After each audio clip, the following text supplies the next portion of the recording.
Okay, so hello everyone. We have Anupam in front of us.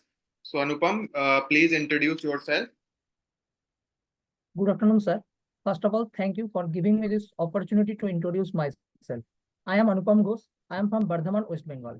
I have completed my secondary and higher secondary education from Sandarpur Bindadevi Vidya Mandir and Krishnadepur High School with 93% and 81% marks respectively. I did my graduation in chemical engineering from Haldia Institute of Technology in 2024 with 89% marks. I have completed my summer training in high density polyethylene department of Haldia Petrochemicals Limited. My favorite subject is heat transfer, mass transfer, and fluid mechanics. Apart from my academics, I love to play cricket and write non-fictional stories. Okay. So आपने अपनी hobby में बताया right non fictional stories right. तो Yes, कौन sir. सी stories लिखी हैं अभी तक आपने? सर एक्चुअली मैंने अभी अभी रिसेंटली एक स्टोरी लिखा था, अपने स्कूल का गोल्डन जुबली था, तो उसके बेसिस पे एक लिखे थे। एक्चुअली मैं बंगाल से हूँ, तो मैं बंगाली में लिखता हूँ। मैं ट्राई कर रहा हूँ हिंदी में उसको फील देने, उसको एक्सप्लेन करने का। हम लोग जो अपना चाइल्डहुड स्कूल में छोड़ के आते उसके ऊपर लिखे थे कि हम लोग पहले दिन जब स्कूल जाते थे तो तब भी रोते थे, और लास्ट दिन जब आते थे तब भी रोते थे। रीजन अलग है, पहले दिन जाने के लिए, लास्ट दिन आने के लिए। लेकिन इसके बीच में हम लोग कब बड़े हो गए, हम लोगों का जो चाइल्डहुड है स्कूल के उस बाउंड्री में कैद हो गया। आज भी जब स्कूल के पास से जाते हैं हम लोग, तब ऐसा याद आता है कि यही तो दिन था, हम लोग खेलते थे, वही क्लासरूम, सेम टीचर पढ़ाता है। लेकिन आज हमारे पास कोई ऑप्शन नहीं है स्कूल में लौट जाने के लिए, क्योंकि हमारा जिंदगी किसी भी क्लॉक के 10 to 5 के जो लिमिट है उसमें बंद हो गया है। आज भी दोस्त लोगों के साथ मिलने के लिए टाइम निकलना पड़ता है। और इसके बाद मैंने लास्ट में लिखा था कि आज भी याद आता है कि दोस्तों के साथ चले जाते थे कैसे, और पूरे दिन होई हुल्लड़ करके खेलते थे। टाइटल जो क्या सारे था गेम्स आपने? आज खत्म हो आपने गए। जो स्टोरी लिखी थी उसका टाइटल क्या था?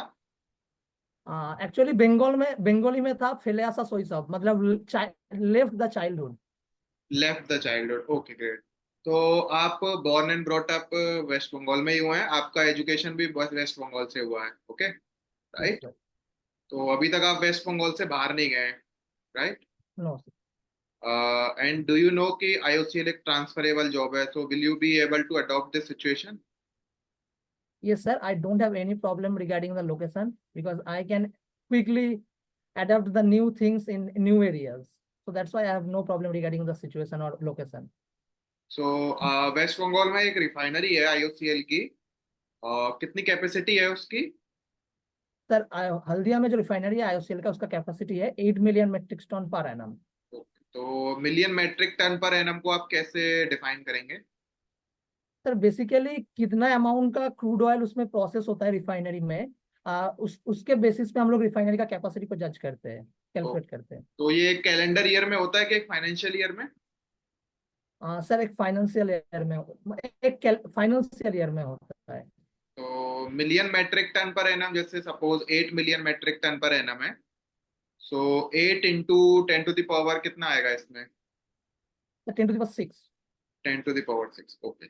सो अभी रिसेंट में आपने देखा होगा आईओसीएल का जून क्वार्टर, राइट? यस जून सर। क्वार्टर में आईओसीएल को कितना प्रॉफिट हुआ है, do you know about this? Sir, approximate 8,000 something crore. I am not the exact value. I don't remember. I checked just before 2 days. Something 8,000 or 800. I don't know the exact value at that right point of time. Sure. So give me three IOCL brands. Okay, Okay, IOCL की sir. First of all is Indian in the gas, as well as Propel in the petrochemical sector, and Servo 40 in the lubricating sector, and Durapev in the bitumen sector section. सो हमारा जो जैसे इंडेन आपने बताया right, तो इंडेन में Yes. कितने varieties के cylinder आते हैं? सर डोमेस्टिक में आता है 2 kg, 5 kg, 10 kg, 14.2, and commercial में आता है सर 19, 47.5 एंड 425 kg। तो ये जो वेट होता है वो वेट केवल गैस का वेट होता है या फिर पूरा टोटल वेट होता है? नहीं, this is all are the net weight. Net weight. जैसे 14, ये सर जैसे 14.2 kg जो सिलेंडर होता है वो नेट वेट है 14.2। उसका एक्चुअल जो ग्रॉस वेट है दैट इज 29.7 to 30.1 तक वेरी होता है। तो आपके घर में जो सिलेंडर लगा होता है वो एचपीसीएल का है कि आईओसीएल का? सर आईओसीएल इंडियन का है।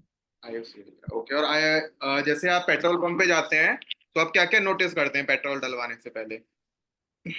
सर बेसिकली पेट्रोल डलवाने सबसे पहले मैं रेट चेक करता हूँ सर, कितना प्राइस है, पहले तो वो चेक करना पड़ता है। और उसके बाद सर एक चेक करता हूँ कि उसमें जो आता है सर डेंसिटी वाला पार्ट, ओके। तो डेंसिटी कभी कभी चेक करता हूँ। और अच्छा। सबसे बढ़िया सर, जो पेट्रोल जिससे डालता है उसका जो क्लच जो चेकिंग होता है उसके ऊपर थोड़ा ध्यान देना पड़ता है। जी सर, यही करेक्ट। 3 चीज देखता हूँ मेनली। तो जो डेंसिटी होती है वो डेंसिटी कितनी होती है, आपने नोटिस किया है कभी? ये सर मोस्ट वो एक्चुअली वेरी होता है, 720 टू 775 के बीच में वेरी होता है, ऐसा फिक्स रेट तो नहीं होता है। तो ये जो स्टैंडर्ड है वो स्टैंडर्ड किसने डिसाइड किया है? किसने डिसाइड किया है? हाँ, कौन डिसाइड करता है? जैसे आप बोले कि 720 से 775 पे वेरी करता है। ठीक है, तो मैं अपना केस बताता हूँ। जैसे मैं अभी पेट्रोल डलवाया था लास्ट टाइम, तो उसने मुझे 805 केजी पर मीटर क्यूब का डेंसिटी का दिया था। So what does it mean? Sir I don't know who set the standard. So have you heard the term about BS standard, Bharat stage standard? BS, Bharat state standard, yes sir, BS4 and BS6 I okay. Heard about the terms. तो अभी कौन सा stage चल रहा है अपना, BS4 या BS अभी सिक्स? BS6 चल रहा है। ओके। ओके। तो ये बताओ, पेट्रोल और डीजल में क्या बेसिक डिफरेंस होता है? सर पेट्रोल और डीजल में सबसे बेसिक डिफरेंस होता है, एक तो डेंसिटी का होता है। और पेट्रोल में सर, और एक तो पेट्रोल हम लोग टेस्ट करते हैं ऑक्टेन नंबर के बेसिस पे, और डीजल चेक होता है सीटेन नंबर के बेसिस पे। हम्म। सब दोनों का कैलोरीफिक वैल्यू ऑलमोस्ट आसपास ही है। कितना कितना होता है? सर पेट्रोल का होता है 45.8 मेगाजूल पर केजी, एंड डीजल का होता है 45.5 मेगाजूल पर केजी। ओके।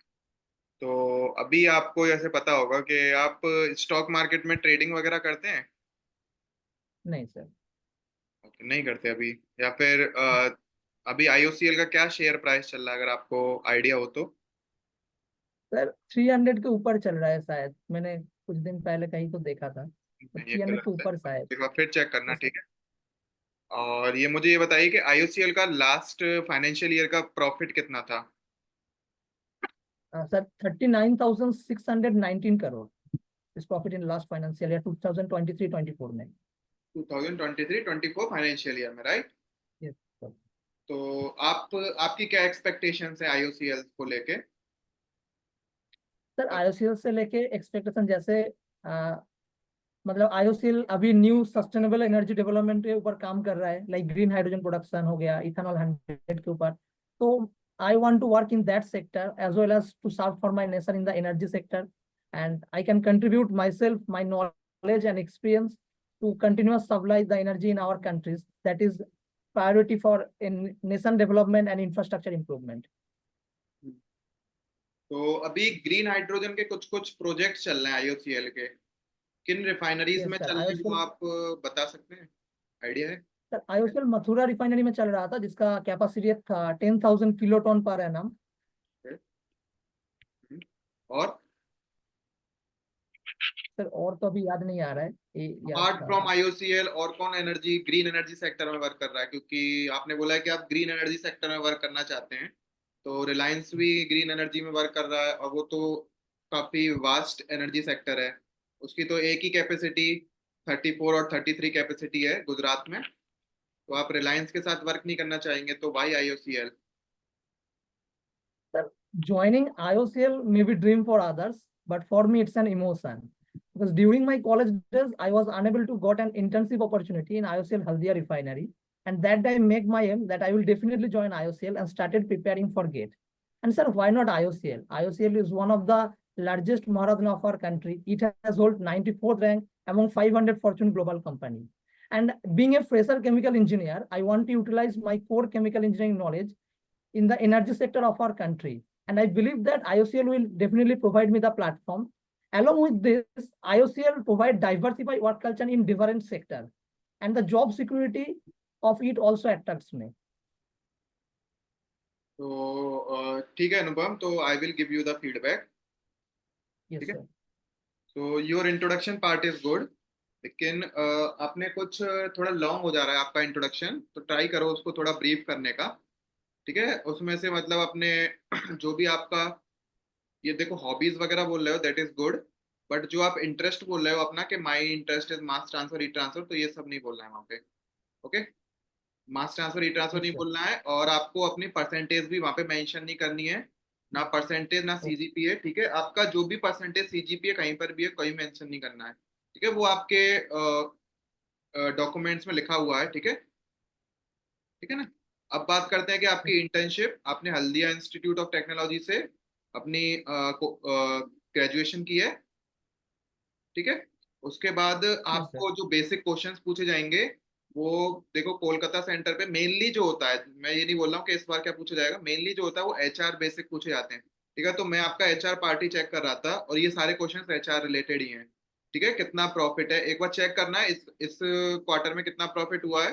अराउंड 3000 करोड़ का प्रॉफिट हुआ है, एग्जैक्ट डेटा मुझे भी याद नहीं है, ठीक है। जून 2024 क्वार्टर का चेक करना, ठीक है। लास्ट फाइनेंशियल ईयर का आपने सही बताया था, बाकी मिलियन मेट्रिक टन वाला भी आपका सही था क्वेश्चन। ओवरऑल मतलब 80 to 85% आपके करेक्ट थे, ठीक है। और बाकी जो डेंसिटी अगर ज्यादा हो जाती है तो उसमें क्या होता है, उसमें जो लेस वोलाटाइल कंटेंट है वो ज्यादा आ जाता है, ठीक है। ऐसा नहीं है कि 720 से 775 है, ये तो एक स्टैंडर्ड है, इसको तो फॉलो करना ही है। लेकिन कभी कभी क्या होता है कि कुछ अनसर्कमस्टांसेस ऐसे हो जाते हैं, ठीक है, कि तो हमें 800 का भी सप्लाई करना पड़ता है, ठीक है। तो 800 का जी सर। मतलब क्या है, देखो डेंसिटी ज्यादा हो रही है तो इसका मतलब क्या है कि मास ज्यादा हो रहा है, और सिंपली क्या हो रहा होगा, लेस वोलाटाइल ज्यादा हो रहा है उसमें। भाई हाई वोलाटाइल ज्यादा होगा तो इसका मतलब उसकी डेंसिटी तो कम है ना हाई वोलाटाइल की, तो वो उड़ जा रहा है। तो इसलिए लेस वोलाटाइल ज्यादा हो रहा है, तो उससे क्या होगा कि आपका जो इंजन होगा, इंजन के खराब होने की कैपेसिटी जल्दी हो जाएगी, क्योंकि इसमें लेस वोलाटाइल क्या होगा, वो इजिली बर्न आउट नहीं होता है, ठीक है। अगर वो इजिली बर्न आउट नहीं होता है तो उसमें अनकम्बस्टिबल गैसेज आ जाती हैं, और आपने देखा होगा कि अनकम्बस्टिबल गैसेज हैं तो एक तो पॉल्यूशन क्रिएट करेंगी, ठीक है। और साइलेंसर के थ्रू जो गैसेज जाती हैं तो वहां पे भी वो स्टक अप होने के चांसेस होते हैं। तो ऐसे अगर आप बेसिक आइडिया उनको प्रोवाइड करेंगे तो that will be good enough, ठीक है। बाकी rest thing is okay. Next time अगर हम इंटरव्यू लेते हैं तो आई विल ट्राई कि आपका जो भी टेक्निकल पार्ट है उस पर ले सकूं, ठीक है। Thank you sir. तब तक के लिए वैसे आपका पार्ट अच्छा था, ठीक है ना, और अभी वर्क करो, ये नहीं कि अभी छोड़ देना है, ठीक है। अभी और ट्राई करो, ठीक है ना। कुछ भी प्रॉब्लम होती है तो बताना, ठीक है भाई। चलो, बाय।